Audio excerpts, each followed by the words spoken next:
Altar is the place to be.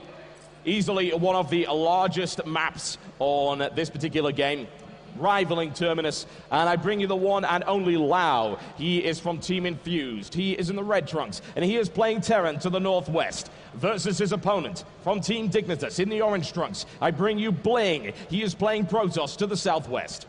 And 1 point to make out already, just the positions on this map. If you think about the way where the main base and the third base is, it's very filtered to one direction where Bling can attack, where Lau can attack from, sorry, because the medevac's are always going to come from north to south, which will make it a little bit easier for Bling to defend against if that is the style he wants to go for. If you think about also their history together, the last time they played on TotalBiscuit, Lau went for some really gimmicky mech style. Yeah, a lot of blue flame behinds, a lot of tanks, and basically sieged up below the natural of Bling, so that's also something else to keep in consideration. It's a huge risk on this map, absolutely massive risk. Anyone that goes up against Terran, whether it be a Bronze Leaguer all the way through to Grandmaster, has always got to consider, will there be siege tanks in this area right here? And it will happen. It's such a great place to siege up from. You can hit the mineral line from this direction. You can hit the extractor. Hell, if you position it right, you can even sometimes actually hit the base, the command center, the nexus, anything like that. So it's incredibly dangerous. It's difficult to deal with. That said, it's also quite risky because it's easily flanked. So that's something to consider. We'll see how Lau decides to play this one. And he went for the barracks first. He didn't actually go refinery first this one. So that doesn't necessarily indicate any kind of early Hellion play, but you never know. And he did go 12 gateway once again, Bling here. And like I said, this can mean he has the chance, the opportunity to be aggressive, but it also gets his warp gate research out faster so we can start to warp in more units if any mid-game aggression comes in as the warp gate starts to finish. Any of these, you know, infamous 1-1-1 builds do come out, that would really help out Bling. He does know now that he sees the scout inside his base, realizes, well, you cannot be far away position. You're never going to scout cross map. So you have to be either close in the bottom right or at the top left, so immediately goes up there now. The problem for Bling is, though, on this map, the problem with Protoss is, how do you scout what he's doing now? Because, excuse me, the Marine is out, and it's going to deny any form of scouting. He won't be able to know, do you have gas, do you not?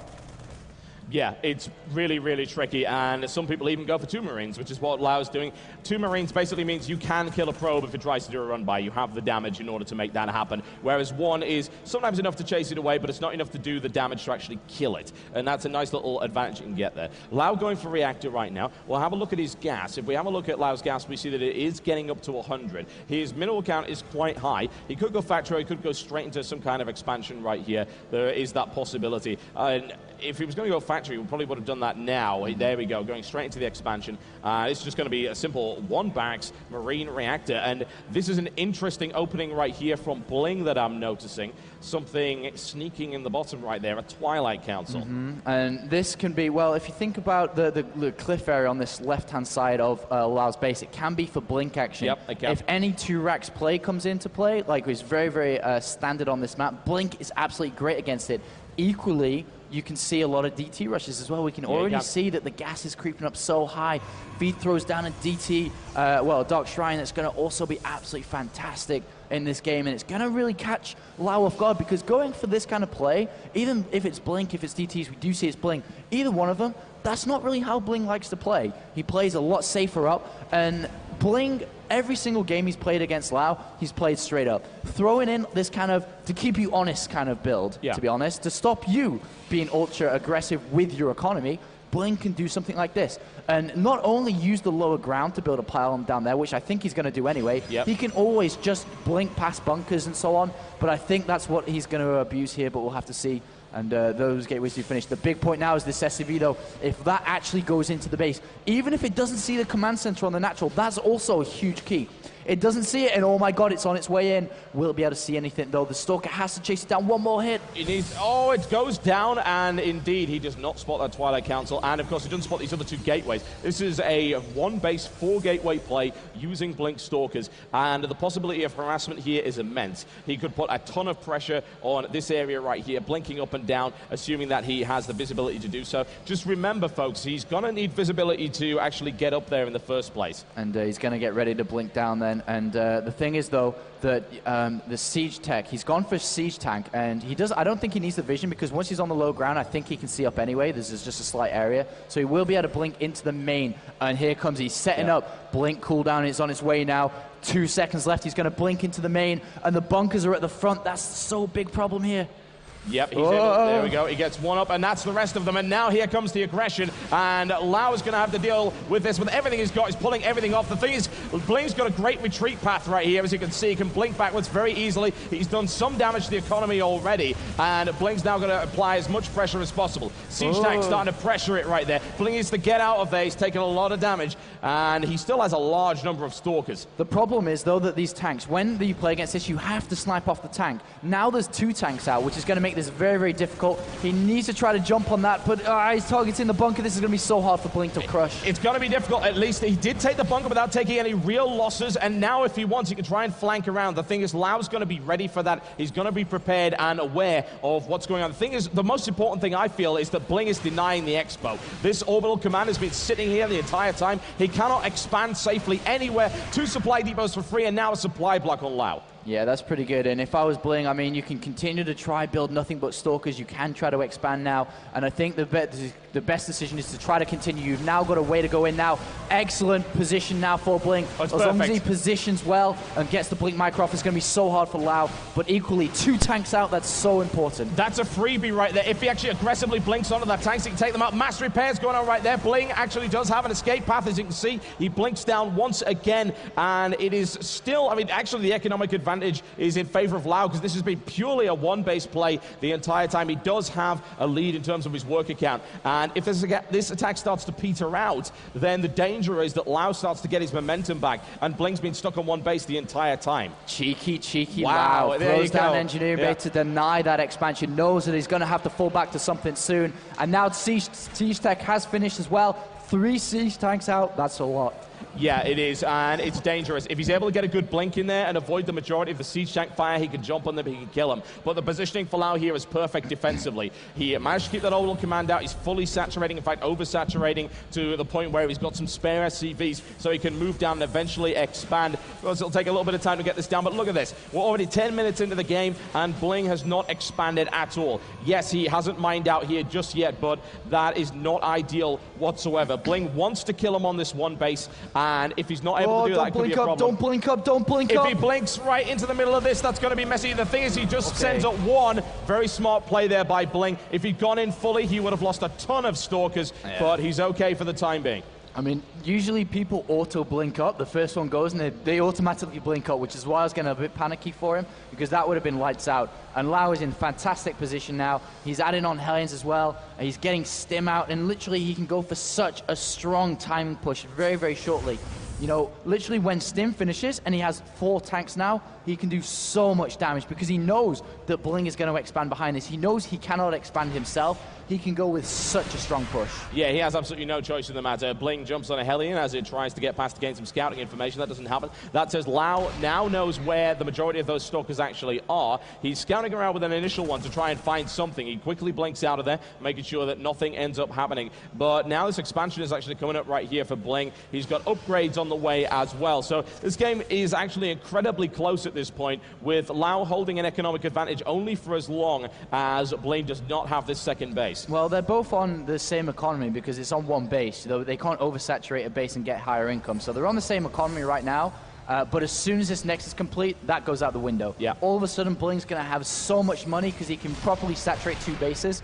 And then the time is on. The bomb is ticking basically for Lau, because the longer he waits, the more money that Bling will bring in, the better army he will get, obviously.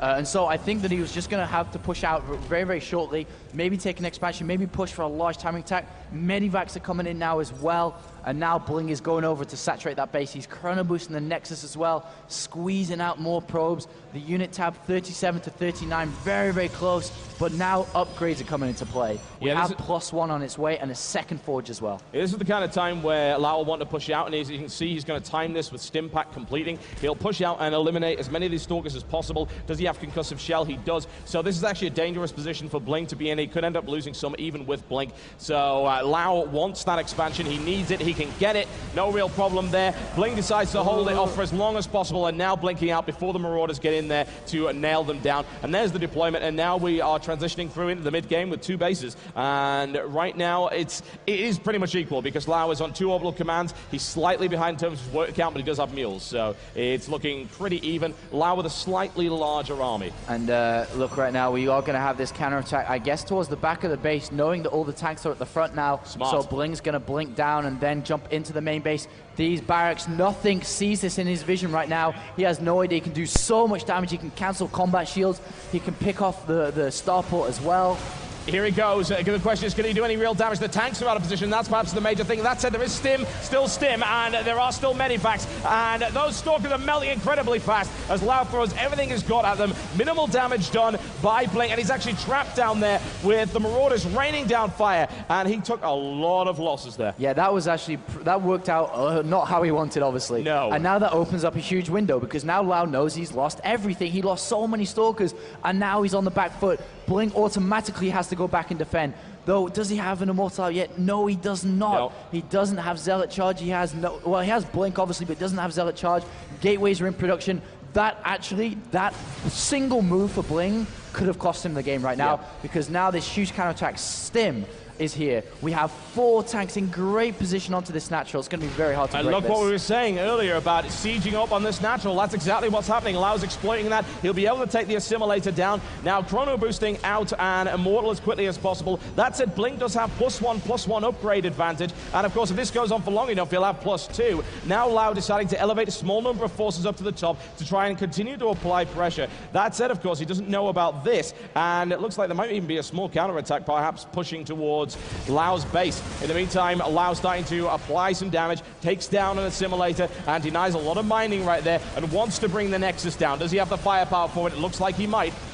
Yeah, I think that Bling's quite content with losing this natural Nexus because he knows that Lau does not know about this 3rd base, which is keeping his economy up to scratch. I mean, in the income tab, it's pretty much equal. Slight favor because of mules, but at the same time, he's getting the extra Immortals out, and in comes a large Stim here. Yeah, that was a big Stim, and the question is, will it be able to hold back all of those Zealots? Is doing a pretty good job of it now, running right into the tank line. That's huge losses right there for Bling. He wants to try and flank around the side, but most of his forces have just been bled out against that tank line. Can the Immortals get in there and do damage? Because Lau is holding this really, really well. He is punishing Bling for this aggressive defense. The Immortal shields go down. It takes a tank with it. Can it take a second one? A little bit of indecision costs him the Immortal. And Bling not in a great position now at all. Not at all. I mean, with Zealot Charge, that would have been easy cleanup, but he didn't quite have the resources to do it. Everything's gone into that Immortal. He does have a second one out, well, another one out, I suppose I could say. I think he's going to hold this, though. Yeah, he should be okay, I would think. I don't think Lau's really got the firepower to bring that down, especially with the Immortal in the mix, which will chew through those Marauders incredibly rapidly. He does not want to overextend himself. If he goes into that tank fire again, even though there's only one, he's still going to take an unnecessary amount of damage. But as you've said before, it's that 3rd that's going to really make the difference. The Immortal! Oh, no! The Immortal goes down, and that was a big mistake, but a big Blink. He wants to trade it for the Medivac, and now he wants to clean this up. Will he have the firepower? He won't, because once again, he does not have Zealot Charge, so that 3rd base is buying him the game, buying him the time, keeping him in there, and not killing this Nexus on the natural. It doesn't matter so much for mining. It's all about the chrono boost, because he's got so much more chrono boost to pump out extra probes on the 3rd base, pump out these Immortals. And slowly but surely now Bling knows that now Lau has to pull back, really toe-to-toe game. And now Bling has such a great advantage. He has more probes, he has the 3 bases. I mean, I wouldn't be surprised if he took a 4th base. Yeah, he can take a 4th base as his main is now mining out. So he can go ahead and transfer loose probes down to this base and keep up that. Miss-rallying, though, from Lau, that can be really punished here by Bling, especially with these Blink Stalkers. Oh, yeah, they're all, look at these. They're actually forming a little conga line over the other side of the map. That is not good, and those Stalkers are in there, and suddenly Lau realized, I don't think Bling actually realized, but he wants to jump on them anyway. He takes one, and he's not going to be able to crush another, but he might kill that Marine that's just standing around in the middle of nowhere, hoping that Bling won't notice. And well, almost didn't notice. And once again, upgrades for Lau. Falling behind 0-0, 0-0 for his mech as well. Complete no upgrades. Meanwhile, we have 2-1 for Bling now. He has a lot of units. He needs to get Zealot Charge ASAP. That would help him out so much against this, but another large timing attack coming in here. Yeah, it's a big one, and Lau's army is actually very, very large. Even without the upgrades, this is going to prove to be a little bit tricky. There's the blink out right there, and Lau with a full-on engagement. There's a big concave, a lot of damage coming on the Zealots, and the problem with those Zealots is he doesn't have charge. Now he finally realizes it, but he's going to try and fight this off with only that. Will he be able to do it? He looks to do it, and Lau continue to push forward. Another stim. Medivacs continue to support that. That Immortal is tearing through those Marauders, though. And a huge mistake building an Observer there rather than an Immortal. Now the Zealots are gone. That is when these Stalkers will die so fast. Double Medivacs healing up. Who's going to win this? The upgrades come out. The upgrades. Yep, the upgrades give him what they need in order to smash his way through those Marauders for the time being. That said, Bling has got to get sorted out immediately with that Zealot Charge upgrade. He's getting punished for not having it. Now, Lau, actually, that was not a good idea because he's going to get that. However, he does have reinforcements streaming in from the side to catch one of those Stalkers completely out of position. Bling now warping in Archons. Big EMP goes in there from the Ghost and eliminates two of those Zealots almost immediately. Locks down the Immortal as well. The Archons need to get in the mix, and he's doing that very nicely, but Lau is still putting the pressure on. And I think Lau's going to come out on top here as soon as that Archon goes down. The Immortal next. Now all the Stalkers down, and oh my god, it's so close between these two guys. 65 food though for Bling, 101 for Lau. Does have that advantage. He also has, well, the probe SCV is kind of equal, but obviously mules are helping out a lot here. Yeah, they are. Because he's lost a lot of probes in that engagement. But finally, Bling starts to stabilize one more time. Really shaky play in the mid game and great play from both of these players now. And another push is coming out. More Ghosts are coming out. More Medivacs are coming. 6 Medivacs in total. And I'm not sure if Bling can hold this next push. Lau, he really does want this. Lau wants this so very much. And the question is, will he be able to pull it off? I mean, there is a warp in right here. Zealot Charge is now up. The upgrade advantage still lays in the hands of Bling, but the main problem is, of course, that there are EMPs in the mix now as well. Bling holding back for as long as he can. Up. Yeah, huge EMP going off right there. The Immortal loses its shields, and that's a really big deal. He doesn't want to be anywhere near that. Trying to bring in some Zealots to charge him from the side, but will he be able to hold it? Lau continues with the aggression, even with the upgrades. It's do or die time right here for Bling. As he goes for it, he's throwing Lau back once again, but still taking huge damage. And he needs more Zealots in there because that EMP knocks his shield off one Archon down. Where is the next round of Zealots? He needs the Zealots out so badly. There they come. 3, 4 Zealots are getting warped in at one time. He needs to go and Bling straight back in there. And there we go. He loses the robotics facility as well. And Lau continues throwing down this aggression. That base is gone. And Bling needs to throw this back immediately before he takes more damage from his tech. And again, these EMPs off these Ghosts starting to get ready for another one. One more EMP is ready. Archons, new Archons are being made. He can make another Archon as well. And now that hurts a lot for Bling. Yeah. Though at the same time, Lau is a little bit ignorant for scouting on the map. You know, he could have scouted one simple scan. There it is, comes down now, but now sees it. And now is like, God damn it. Well, why has that been up all along? The problem is Bling has to intercept this immediately, because if this gets crushed, this is Bling pretty much out of this game. He needs to intercept, not with probes, preferably something with guns. That would be a good idea. Knives are okay too, just not the probes. Whatever the case, here we go. Moving in, but will he get there in time? Because this is a lot of damage that could come down. Bling pulling probes there to try and absorb just a little bit of fire so that he can get it on the flank, but this is a good position. Look at the size of Lau's army right here. 144 to supply, 285 going in from the side. Massive EMP, double EMP right there for the Archons. He needs to claw his way through there. Probes coming in as well. He doesn't have it. GG. Ladies and gentlemen.